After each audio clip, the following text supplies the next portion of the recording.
हम लोगों ने फर्स्ट लेक्चर में discovery of electron, proton and neutron पढ़ लिया था। अब हम लोग क्या करते हैं कि एटम्स के मॉडल पढ़ते हैं। तो देखो, सबसे पहला जो मॉडल जो था वो थॉमसन ने दिया था। तो थॉमसन ने जब कैथोड एक्सपेरिमेंट किया, उसने इलेक्ट्रॉन का डिस्कवरी किया तो बहुत एक्साइटेड हो गया और उसने एक मॉडल भी दे दिया। मतलब इतना खुश हो गया, उसने एक मॉडल में प्रेजेंट कर दिया। तो उसने सोचा कि एटम न्यूट्रल होता है, तो अगर इलेक्ट्रॉन उसके अंदर प्रेजेंट है, नेगेटिव चार्ज उसके अंदर प्रेजेंट है, तो उसके अंदर पॉजिटिव चार्ज भी होना चाहिए। तो उसने एक ये मॉडल बताया जहां पे उसने इलेक्ट्रॉन को रखा, ये इलेक्ट्रॉन, और इसके चारों साइड क्या है, उसने पॉजिटिव चार्ज को फिल किया। तो ये चारों साइड इसकी क्या है, पॉजिटिव चार्ज। ये आपको वैसा दिखाई देगा जैसे आप लोगों ने रियल लाइफ में देखा होगा वाटरमेलन, तरबूज, वाटरमेलन। तो वो जो लाल लाल जो होता है, रेड रेड, वो आपका पॉजिटिव चार्ज है, और उसमें जो सीड्स जो होते हैं वो नेगेटिव चार्ज। इस मॉडल को उसने नाम बोला दिस इज प्लम। देखो, प्लम का मतलब ये नेगेटिव, मतलब प्लम मतलब अंदर भरा हुआ प्लम, और पॉजिटिव के उसको चारों साइड से घेरे, तो उसको बोलेंगे प्लम पुडिंग मॉडल। तो उसने इसका नाम दिया प्लम पुडिंग मॉडल। तो ये एक्चुअल में जे थॉमसन का मॉडल था। तो प्लम पुडिंग मॉडल किसका था, जे थॉमसन का। ये कैसा, वाटरमेलन के जैसे। ये मॉडल क्या है, देख के आपको लग रहा होगा कि बहुत ही घटिया मॉडल है, और ये उसने बताया और लोगों ने उसकी बातें सुनी भी नहीं। उसने मतलब उसने कैथोड एक्सपेरिमेंट किया, उसने इलेक्ट्रॉन को डिस्कवरी किया, लोग उसको बहुत अच्छा साइंटिस्ट मान रहे थे। फिर उसने ये काम किया और उसने बोला, ये सबने बोला क्या बना दिया। तो सबको देख के ही लग रहा था ये मॉडल गलत है। आपको भी देख के फीलिंग आ रहा है कि मॉडल गलत है, तो कभी सही हो ही नहीं सकता। तो ये मॉडल क्या है कि किसी ने एक्सेप्ट ही नहीं किया, तो ये मॉडल क्या है कि फेल हो गया। अब जे थॉमसन का मॉडल तो फेल होगा कि ये इसने इसे एक्सेप्ट नहीं किया। तो फिर इसके बाद क्या था, एक साइंटिस्ट थे जिनका नाम रदरफोर्ड। रदरफोर्ड एक्चुअल में स्टोरी है कि रदरफोर्ड क्या है कि जे थॉमसन का स्टूडेंट था। स्टूडेंट मतलब कि जिस यूनिवर्सिटी में वो प्रोफेसर थे उसी के अंडर क्या था, आपका रदरफोर्ड काम कर रहा था। तो रदरफोर्ड क्या था, वो थॉमसन को स्टूडेंट था। तो उसने कुछ एक्सपेरिमेंट किए। तो हम लोग उसके पहले एक्सपेरिमेंट को समझते हैं। तो आपके पास क्या करते हैं, रदरफोर्ड एक्सपेरिमेंट। रदरफोर्ड एक्सपेरिमेंट,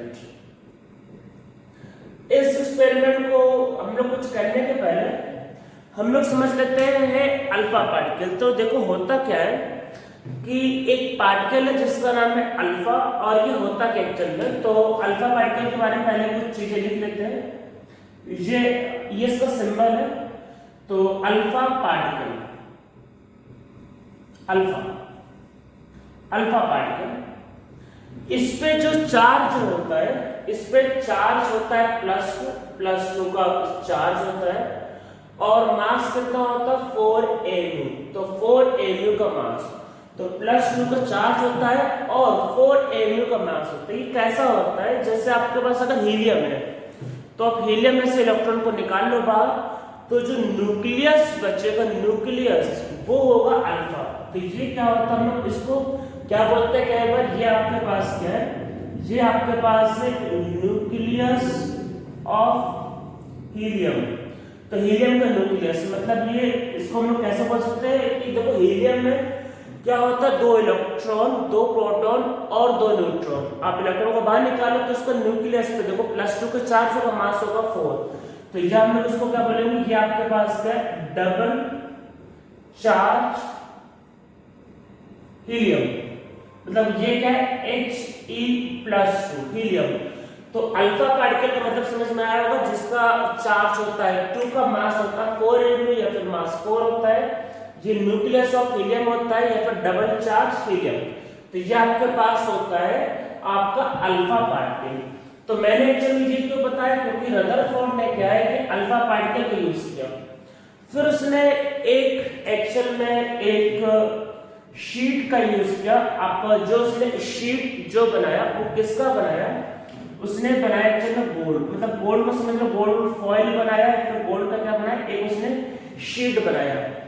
तो सबसे पहला क्वेश्चन कि गोल्ड का यूज क्योंकि जबकि वो सबसे महंगा मेटल है। तो आप लोगों को शायद पता हो कि जो ज्वेलरी भी जो आती है उसमें गोल्ड प्योर नहीं होता, उसमें भी कुछ कॉपर मिलाया जाता है। अगर आपको नहीं पता तो आपको मैं बता देता हूँ कि जो ज्वेलरी भी जो आती है वो प्योर गोल्ड नहीं होता, उसमें कॉपर होता है। गोल्ड का क्या होता है, मेल्टिंग पॉइंट काफी लो होता है, तो गोल्ड क्या होता है, बहुत इजीली मेल्ट कर जाता है। पता चला कि ज्वेलरी हमने लिया, पता चला गर्मी में पिघल गया, उसका डिजाइन ही बदल गया, तो उसको स्ट्रॉन्ग करने के लिए हम लोग उसको क्या करते हैं, उसमें कॉपर मिलाते हैं। तो गोल्ड जो एक्चुअल में है, ये जो गोल्ड जो होता है ये मोस्ट मेलेबल मेटल है, मोस्ट मेलेबल मेटल। तो मेलेबल का मतलब ये है कि इसको हम लोग पतले से पतला, जो सबसे थिनेस्ट मतलब जो सबसे पतला जो हम शीट बना सकते हैं, वो किससे बना सकते हैं, आपके पास गोल्ड से। तो गोल्ड क्या है, मोस्ट मेलेबल मेटल है। और अगर आपको मतलब थिनेस्ट में सबसे पतला, मतलब शीट का मतलब जैसे चादर समझ लो, जो होता है ना बेड का चादर, वैसा अगर सबसे पतला आपको शीट चाहिए किसी भी मेटल का, तो वो आपका हो सकता है गोल्ड का। तो इसलिए रदरफोर्ड ने किसका यूज किया, किसका फॉइल बनाया, गोल्ड का।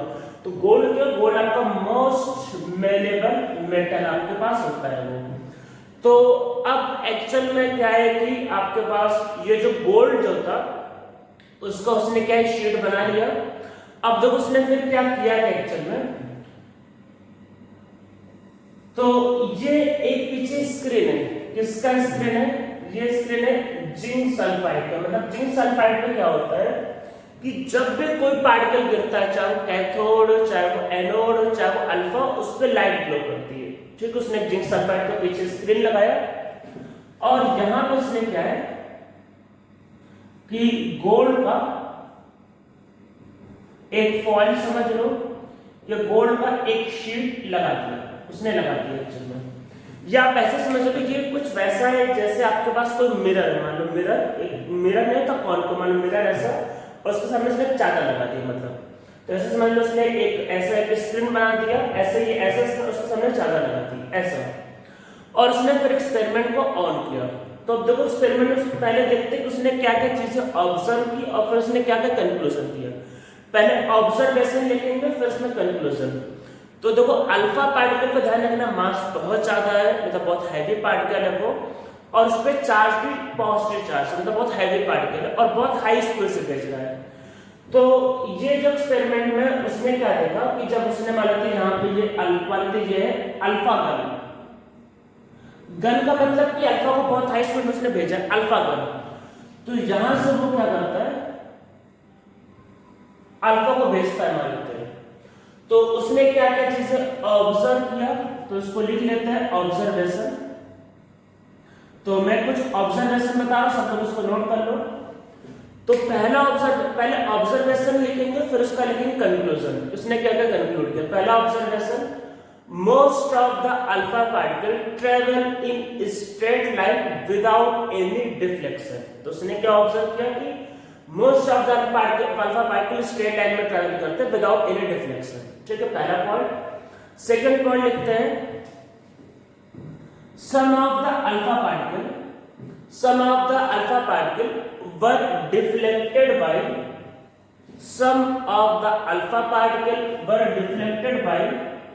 a small angle, मतलब 2 डिग्री 4 डिग्री। देखो ऐसा को पता कैसे चले, वो स्ट्रेट भेज रहा है, मतलब स्ट्रेट ना जाके वो इधर टकरा गए, तो अगर किसी एंगल पे टकरा जाएगा तो पता चल जाएगा। तो वही some of the alpha particle were deflected by small angle. तो कुछ अल्फा पार्टिकल क्या हो गए, स्मॉल एंगल से डिफ्लेक्ट हो गए। उसने थर्ड पॉइंट क्या देखा कि few of the alpha particle were deflected by at angle more than 90 degree. Few of the alpha particle were deflected by angle more than 90 degree. तो बहुत कम अल्फा पार्टिकल जो थे उनका डिफ्लेक्शन क्या 90 डिग्री से ज्यादा, मतलब few of the alpha particle were deflected by more than 90 degree. अब मैं जो लास्ट पॉइंट बताने जा रहा हूँ वो क्या है कि अलग अलग बुक में अलग अलग दिया रहता है।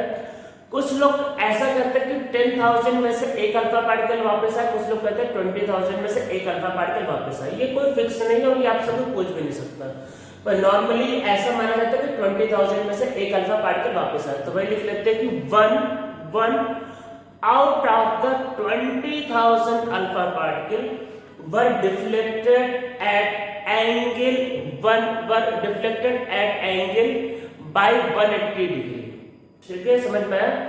1 out of the 20,000 alpha particle were deflected at angle by 180 degree. तो कितने एंगल से डिफ्लेक्ट हुआ? 180 डिग्री से क्या हुआ? डिफ्लेक्ट हुआ। कितना? 20,000 में से 1 अल्फा पार्टिकल। देखो ये जो एक्सपेरिमेंट होता है, आपको लग रहा होगा सर 20,000 तो बहुत ज्यादा होता है। देखो ये जो एक्सपेरिमेंट होता है वो एक दिन की बात नहीं होती है। रदरफोर्ड का ये एक्सपेरिमेंट करके वो बहुत ग्रेट साइंटिस्ट में काउंट होता है। तो ये जो एक्सपेरिमेंट जो उसने किया, ऐसा नहीं होता कि एक्सपेरिमेंट नहीं है स्कूल का, जैसे आपका कि सुबह एक्सपेरिमेंट के 2 घंटे में एक्सपेरिमेंट खत्म। ये एक्सपेरिमेंट कई साल चलते हैं।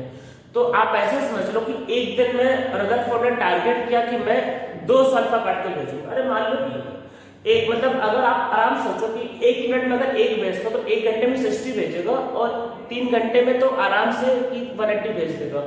तो एक दिन में अगर वो 200 का भी टारगेट करता है बहुत आराम से, और ऐसे में तो बहुत बड़ा इसमें रिसर्च पे पूरा बुक बनता है। तो वो सब नोट कर रहा है। तो एक दिन उसने मान लिया कि 200 अल्फा पार्टिकल में भेजे। तो आप ऐसे सोचो तो एक मतलब अगर एक दिन में 200 भेजे तो एक साल में 365 डेज और इंटू 200 करोगे तो नियरली 71 या 72,000। तो उसने एक साल में 72,000 अल्फा पार्टिकल भेजे। ये एक्सपेरिमेंट कई साल चलते हैं। तो इस एक्सपेरिमेंट के लिए उसने मतलब कई लाख अल्फा पार्टिकल को भेजा, तभी उसका ये बहुत बड़ा नाम हुआ। उसने बहुत बड़ा और मतलब डिस्कवरी भी किया।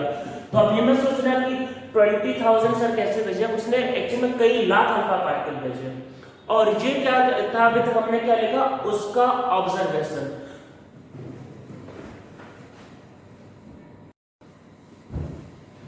अब हम लोग इसका देखो कंक्लूजन लिखते हैं।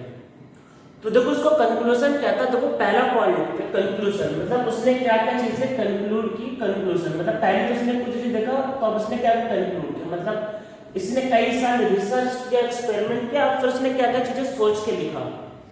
तो देखो पहला पॉइंट कि जैसे most of the alpha particle straight line में ट्रेवल करते हैं विदाउट एनी डिफ्लेक्शन। तो इसका मतलब क्या है कि most of the space of an atom is empty.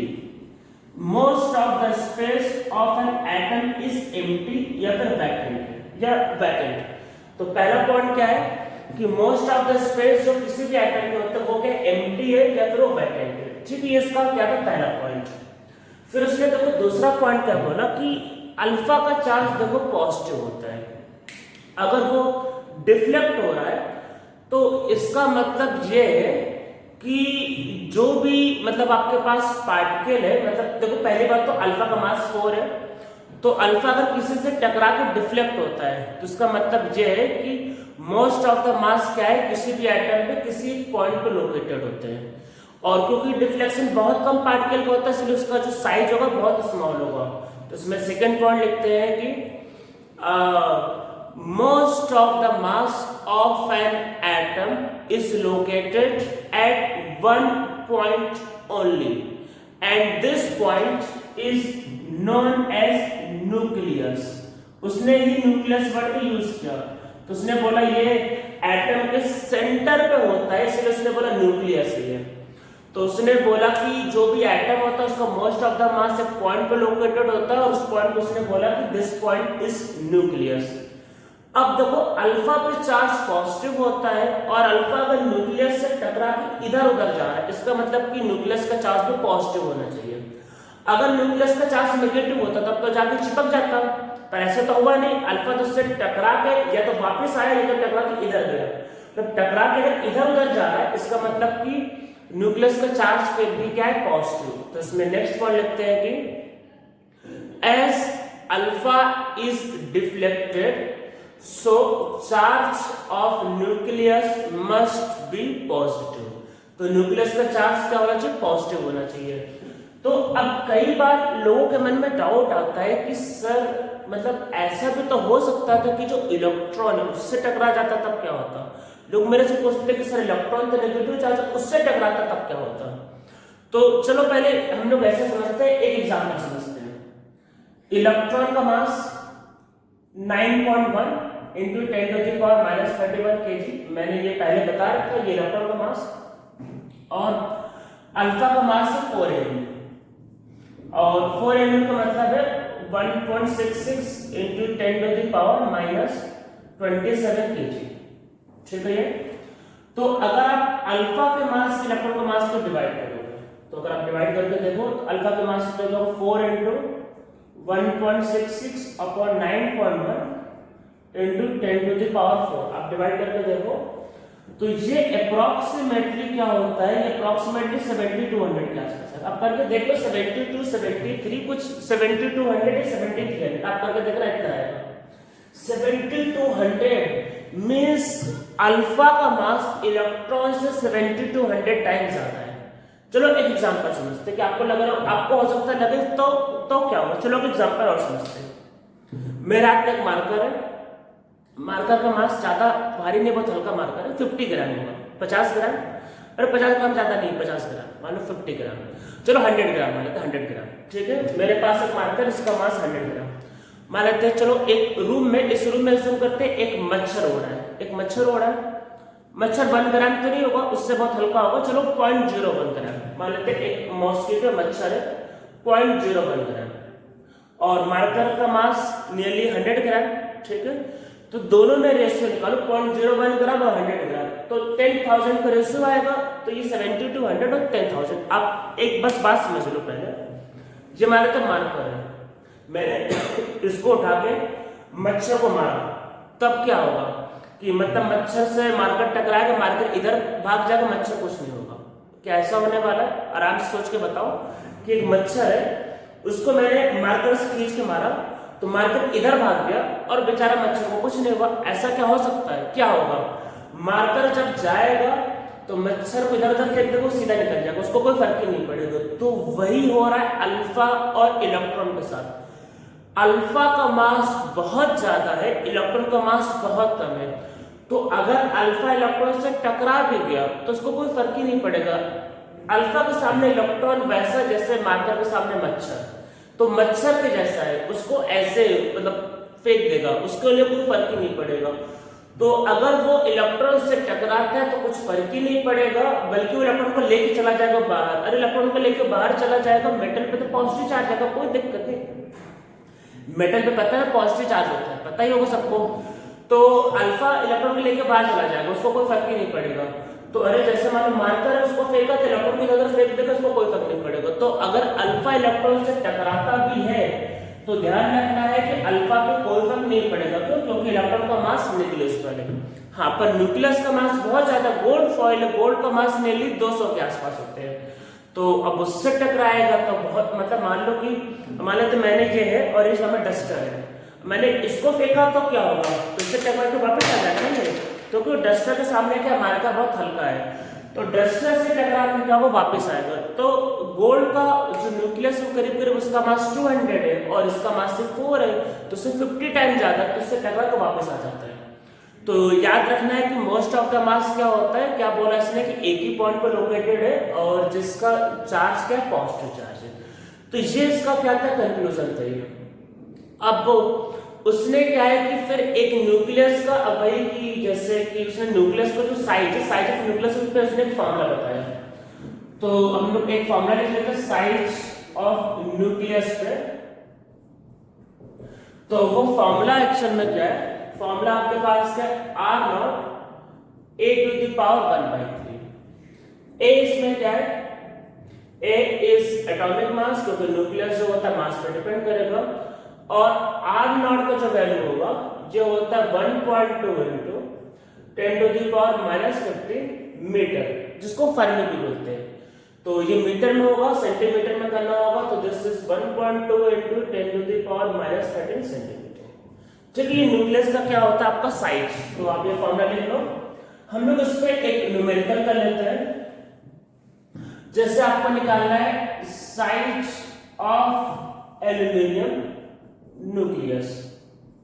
जैसे अगर आपसे क्वेश्चन पूछे कि बताओ एल्यूमिनियम न्यूक्लियस का साइज कितना है, हम लोग अभी न्यूक्लियस का साइज लिख रहे हैं। तो एल्यूमिनियम का मास जो होता है वो कितना होता है 27। तो इसका जो एल्यूमिनियम का आर का मतलब रेडियस का मतलब कि आर का मतलब क्या है, ये रेडियस। तो रेडियस ऑफ एल्यूमिनियम न्यूक्लियस, तो एल्यूमिनियम न्यूक्लियस का जो रेडियस का फॉर्मूला होता है वो क्या होता है R naught a to the power 1/3, this will be 1.2 into 10 to the power minus 15 और 27 की power 1/3, so this will be 3.6 into 10 to the power minus 50 metre. ठीक, ये रेडियस आया। अगर आपको वॉल्यूम पूछा है तो वॉल्यूम आप इसका क्यूब कर देना, मतलब 4, अरे वॉल्यूम होता है ना, स्फीयर होगा तो 4/3 पाई आर क्यूब। तो ये क्या होता है कि किसी भी न्यूक्लियस का रेडियस, तो ये उसका फॉर्मूला, न्यूक्लियस के रेडियस का फॉर्मूला क्या होता है r equal to R naught a to the power 1/3। ठीक है, इसका फॉर्मूला होता है। अब जब रदरफोर्ड ने चीजों को बता दिया तो वो भी बहुत एक्साइटेड हो गया, और थॉमसन क्या था, गुरु था, थॉमसन ने भी मॉडल बताया। अब ये तो 6 स्टूडेंट्स बना, तो ये भी एक्साइटेड हो गया, बोला मैं भी मॉडल बताऊंगा, तो उसने भी एक मॉडल बताया।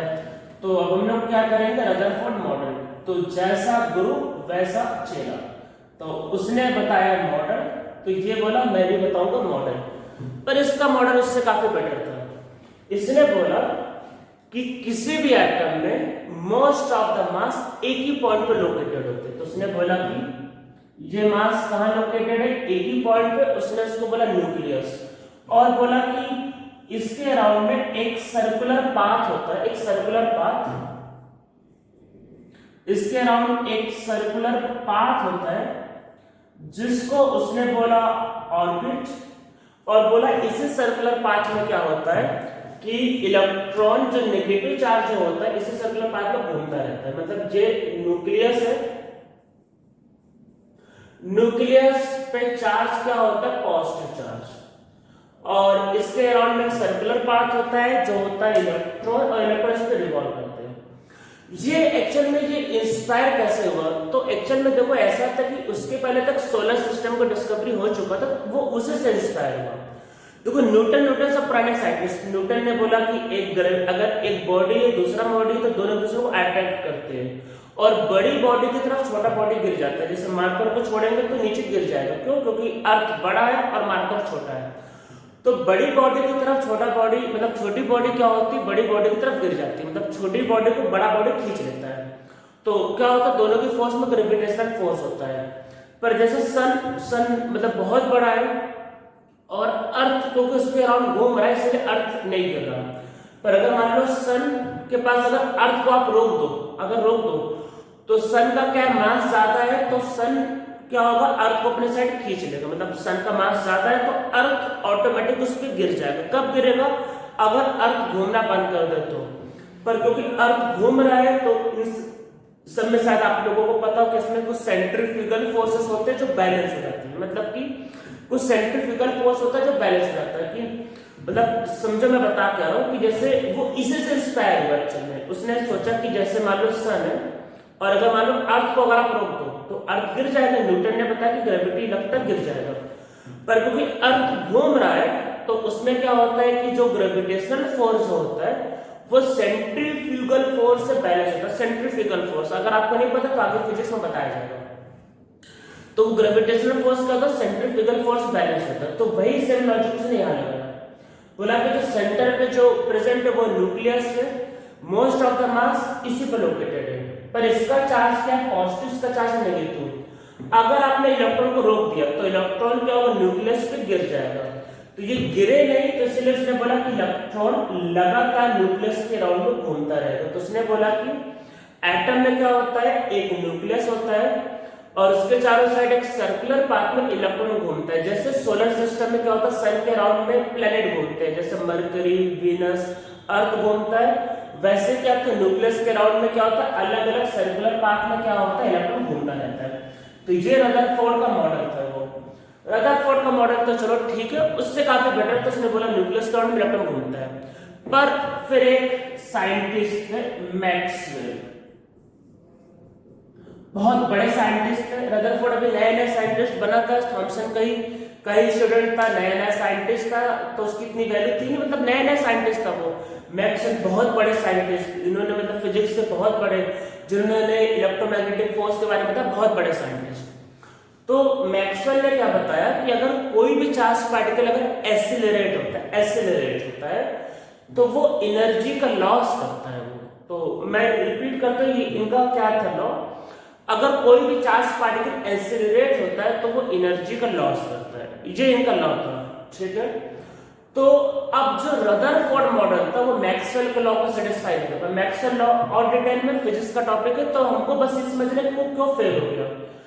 तो अब देखो ऐसा है कि Rutherford model does not explain the Maxwell theory. Maxwell theory क्या है कि अगर कोई भी चार्ज पार्टिकल एसिलरेट करेंगे, एसिलरेट करेंगे तो वो एनर्जी का लॉस करेगा।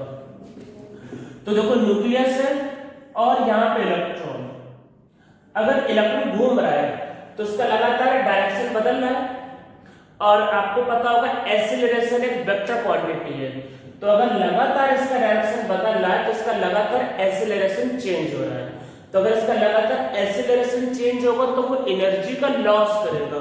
तो मैक्सवेल के हिसाब से क्या होगा, इलेक्ट्रॉन जब घूमेगा तो वो एनर्जी का लॉस करेगा। उसने देखो चार्ज पार्टिकल के लिए बोला, आप सोचो सर अर्थ में ऐसा क्यों होता, अर्थ में और सन में चार्ज नहीं होता, तो अर्थ में और सन में चार्ज नहीं होता। मैक्सवेल ने बोला कि अगर कोई चार्ज पार्टिकल एसिलरेट करेगा तो वो एनर्जी का लॉस करेगा और धीरे धीरे उसकी एनर्जी कम होगी। तो फिर मैक्सवेल के हिसाब से क्या होगा, इलेक्ट्रॉन का होगा एनर्जी का लॉस करेगा, फिर धीरे धीरे इलेक्ट्रॉन की एनर्जी कम होती जाएगी और फाइनली न्यूक्लियस पे आके गिर जाएगा। तो ये था एक्चुअल में उसका ड्रॉबैक। तो रदरफोर्ड मॉडल का ड्रॉबैक क्या था, वो मैक्सवेल की थ्योरी को एक्सप्लेन नहीं कर पाया, और मैक्सवेल के हिसाब से इलेक्ट्रॉन एनर्जी का लॉस करेगा और फिर फाइनली वो न्यूक्लियस पे गिर जाएगा।